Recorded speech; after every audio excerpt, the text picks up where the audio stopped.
আজকের রেসিপিটা একদম মিস করবেন না। যেমন হেলদি তেমনি সুস্বাদু, এক ফোঁটাও তেল লাগবে না। তাহলে চলুন শুরু করি আজকের রেসিপি।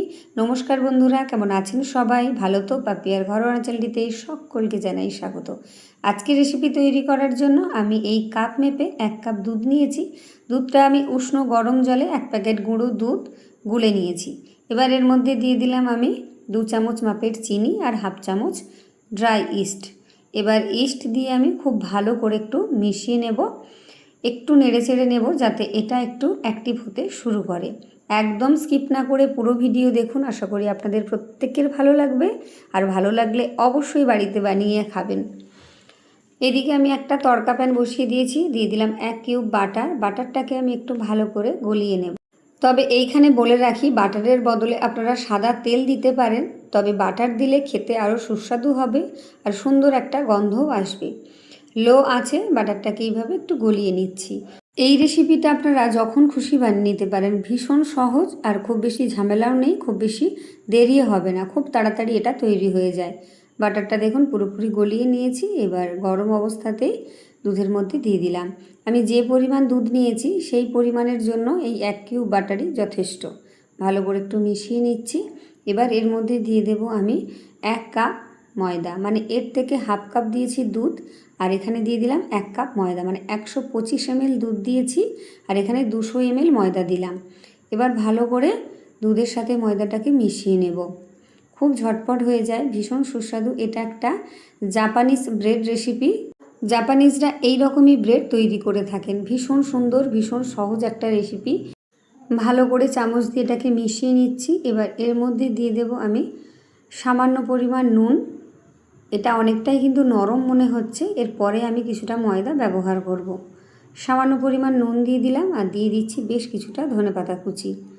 এটা কিন্তু অবশ্যই দেবেন। ভালো করে চামচ দিয়ে একটু মিশিয়ে নেব এইভাবে।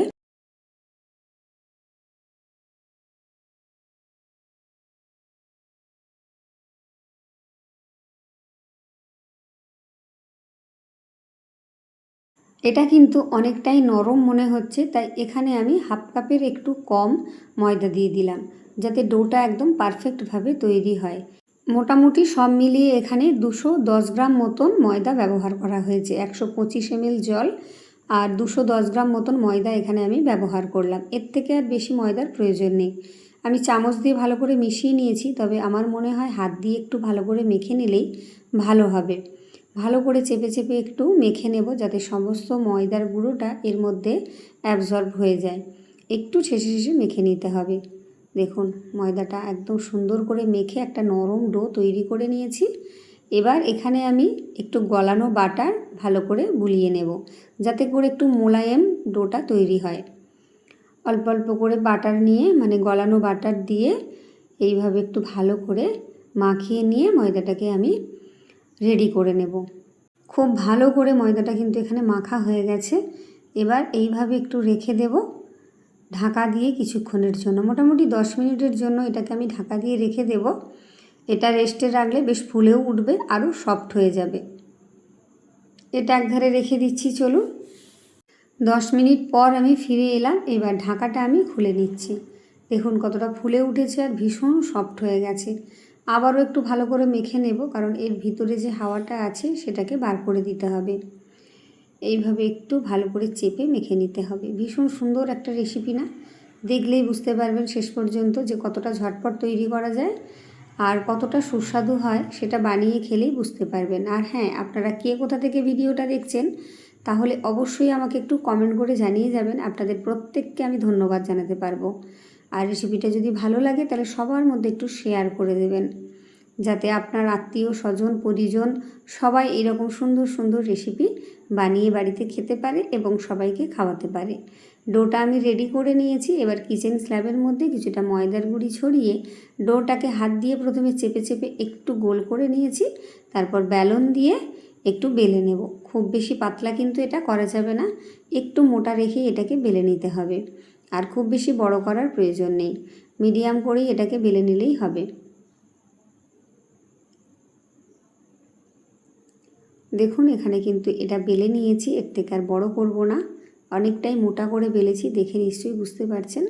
এবার একটা গ্লাস নিয়েছি, ছোট্ট ছোট্ট করে এইভাবে গোল গোল করে কেটে আমি ব্রেডগুলো তৈরি করে নেব। দেখুন কতটা সহজ, এইভাবে তৈরি করে নিচ্ছি। আমি গ্লাস দিয়ে করছি, আপনারা চাইলে যে কোনো বাটি বা কুকি কাটার দিয়েও তৈরি করে নিতে পারেন। এবার এক্সেস ময়দাটা আমি তুলে নিলাম, ওটাকে আবার পরে তৈরি করব। দেখুন কতটা সুন্দর লাগছে দেখতে, আর সুন্দর গোল গোল করে তৈরি হয়েছে, প্রত্যেকটা একই মাপের। এইভাবে আমি আরও যে ময়দাটা আমি এক্সেস তুলে রাখলাম সেটার থেকেও আবার বানিয়ে নিচ্ছি। এই যে ভালো করে একটু মেখে নিয়েছি, মেখে নিয়ে এটাকে একটু বেলে আবারও এখান থেকে আমি ছোট ছোট করে ব্রেড তৈরি করে নেব। যারা আমার চ্যানেলে প্রথমবার ভিজিট করেছেন, যদি রেসিপি ভালো লাগে তাহলে অবশ্যই চ্যানেলটা সাবস্ক্রাইব করে পাশে থাকা বেল আইকনটি প্রেস করে অল করে রাখবেন। আমার ভিডিও নোটিফিকেশান সবার আগে আপনার কাছে পৌঁছে যাবে।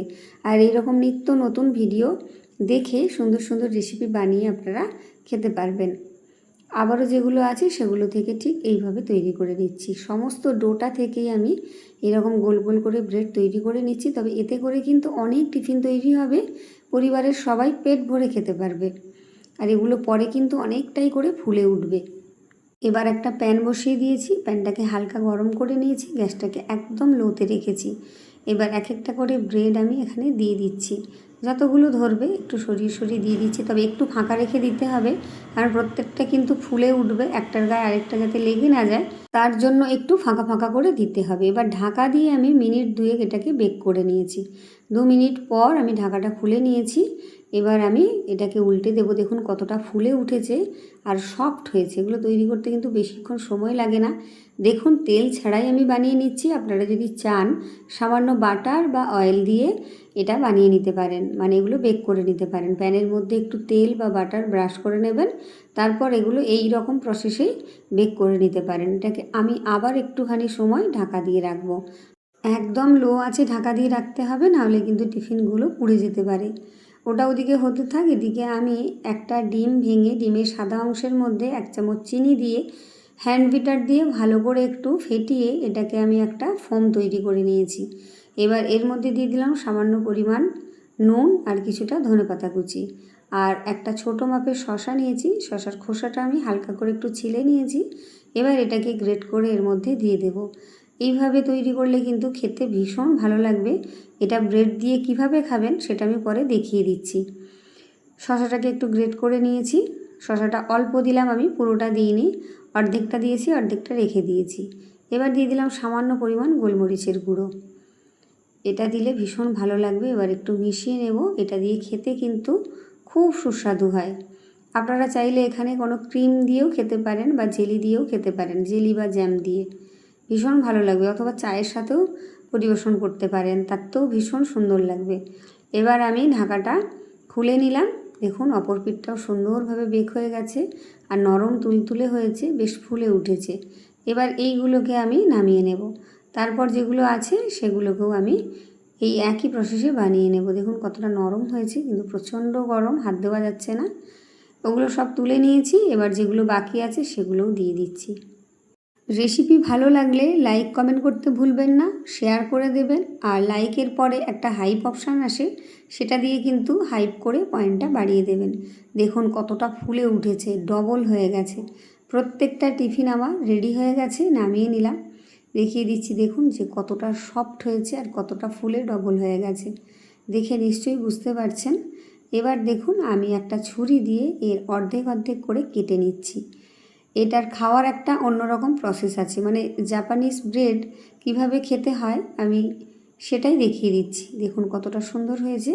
অর্ধেক করে কেটে নিয়ে এবার এর মধ্যে যে আমি ডিমের ফর্মটা তৈরি করে রেখেছিলাম সেটা এর মধ্যে দিয়ে দিচ্ছি। এইভাবে একটু সমান করে দিয়ে দেবেন, বেশ ভালো লাগবে খেতে। এর ওপরে এবার অর্ধেক টুকরোটা যেটা আছে সেটা দিয়ে এইভাবে খেতে পারেন।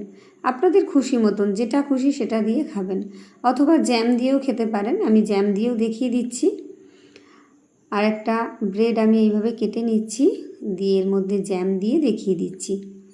জ্যাম দিয়ে খেতেও কিন্তু ভীষণ ভালো লাগবে, বাচ্চারা খুব পছন্দ করবে। স্কুল টিফিনে দিলে প্রতিদিন টিফিন বক্স খালি আসবে। এটা কাঁচা আমের জ্যাম, আমি বাড়িতেই বানিয়েছিলাম। এর রেসিপি কিন্তু দেওয়া আছে, আপনারা চাইলে আমার চ্যানেলে গিয়ে রেসিপিটা দেখে নিতে পারেন।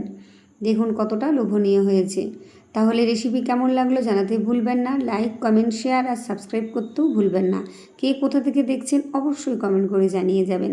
আজকের মতো টাটা। সবাই ভালো থাকবেন, সুস্থ থাকবেন। সকলকে অসংখ্য ধন্যবাদ যারা এতক্ষণ আমার ভিডিওটা দেখলেন। আজকের মতো টাটা।